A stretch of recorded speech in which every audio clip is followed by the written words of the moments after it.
Presently he came back with a copy of the Illustrated London News. Opening the paper, he displayed a double-page engraving of the coronation of Rudolf V at Strelsau. The photograph and the picture he laid side by side. I sat at the table fronting them, and as I looked I grew absorbed. My eye travelled from my own portrait to Sapt, to Strakencz, to the rich robes of the Cardinal, to Black Michael's face, to the stately figure of the Princess by his side. Long I looked, and eagerly. I was roused by my brother's hand on my shoulder. He was gazing down at me with a puzzled expression. "It's a remarkable likeness, you see," said I. "I really think I had better not go to Ruritania." Rose, though half convinced, would not abandon her position. "It's just an excuse," she said pettishly. "You don't want to do anything. Why, you might become an ambassador." "I don't think I want to be an ambassador," said I. "It's more than you ever will be," she retorted. "That is very likely true, but it is not more than I have been. The idea of being an ambassador could scarcely dazzle me. I had been a king." So pretty Rose left us in dudgeon, and Burlesdon, lighting a cigarette, looked at me still with that curious gaze.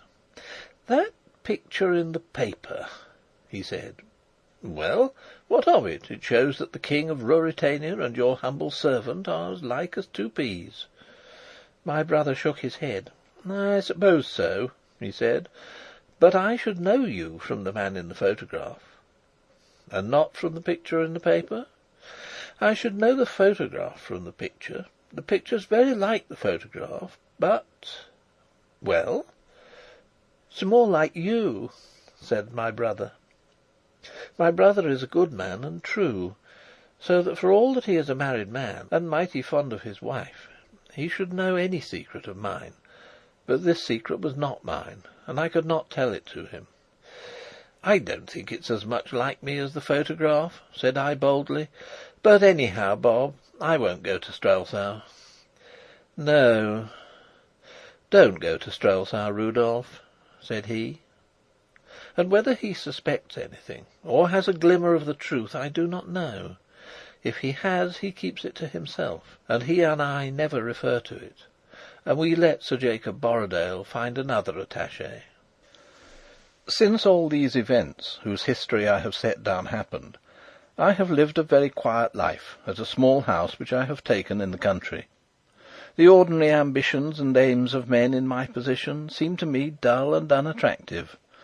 I have little fancy for the whirl of society, and none for the jostle of politics. Lady Burlesdon utterly despairs of me. My neighbours think me an indolent, dreamy, unsociable fellow. Yet I am a young man, and sometimes I have a fancy, the superstitious would call it a presentiment, that my part in life is not yet altogether played, that somehow and some day I shall mix again in great affairs. I shall again spin policies in a busy brain, match my wits against my enemies, brace my muscles to fight a good fight, and strike stout blows. Such is the tissue of my thoughts, as, with gun or rod in hand, I wander through the woods or by the side of the stream. Whether the fancy will be fulfilled, I cannot tell. Still less whether the scene that, led by memory, I lay for my new exploits, will be the true one. For I love to see myself once again in the crowded streets of Strelsau, or beneath the frowning keep of the castle of Zenda. Thus led, my broodings leave the future and turn back on the past. Shapes rise before me in long array. The first wild revel with the King, the rush with my brave tea-table, the night in the moat, the pursuit in the forest, my friends and my foes, the people who learnt to love and honour me, the desperate men who tried to kill me. And from amidst these last comes one who, alone of all these, yet moves on earth, though where I know not, yet plans, as I do not doubt, wickedness, yet turns women's hearts to softness and men's to fear and hate. Where is young Rupert of Hentzau, the boy who came so nigh to beating me? When his name comes into my head, I feel my hand grip and the blood move quicker through my veins, and the hint of fate, the presentiment, seems to grow stronger and more definite, and to whisper insistently in my ear, that I have yet a hand to play with young Rupert. Therefore I exercise myself in arms, and seek to put off the day when the vigour of youth must leave me. One break comes every year in my quiet life. Then I go to Dresden, and there I am met by my dear friend and companion Fritz von Tarlenheim. Last time his pretty wife Helga came, and a lusty crowing baby with her.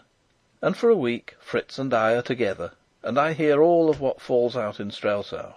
And in the evenings, as we walk and smoke together, we talk of Sapt and of the King, and often of young Rupert.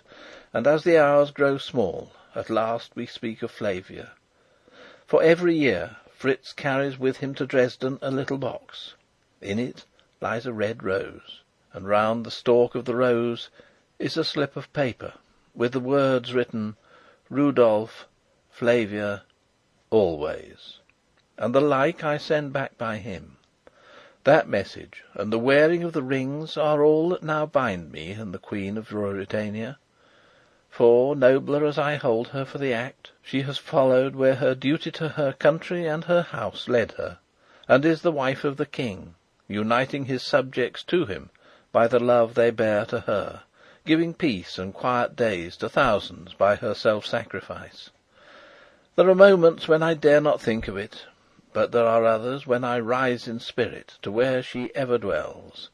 Then I can thank God that I love the noblest lady in the world, the most gracious and beautiful, and that there was nothing in my love that made her fall short in her high duty. Shall I see her face again? The pale face and the glorious hair? Of that I know nothing. Fate has no hint, my heart no presentiment. I do not know. In this world, perhaps nay, it is likely never. And can it be that somewhere, in a manner whereof our flesh-bound minds have no apprehension, she and I will be together again, with nothing to come between us, nothing to forbid our love? That I know not, nor wiser heads than mine. But if it be never, if I can never hold sweet converse again with her, or look upon her face, or know from her her love, why then, this side the grave I will live as becomes the man whom she loves, and for the other side I must pray a dreamless sleep. End of chapter 22 and of The Prisoner of Zenda by Anthony Hope. Read by Andy Minter.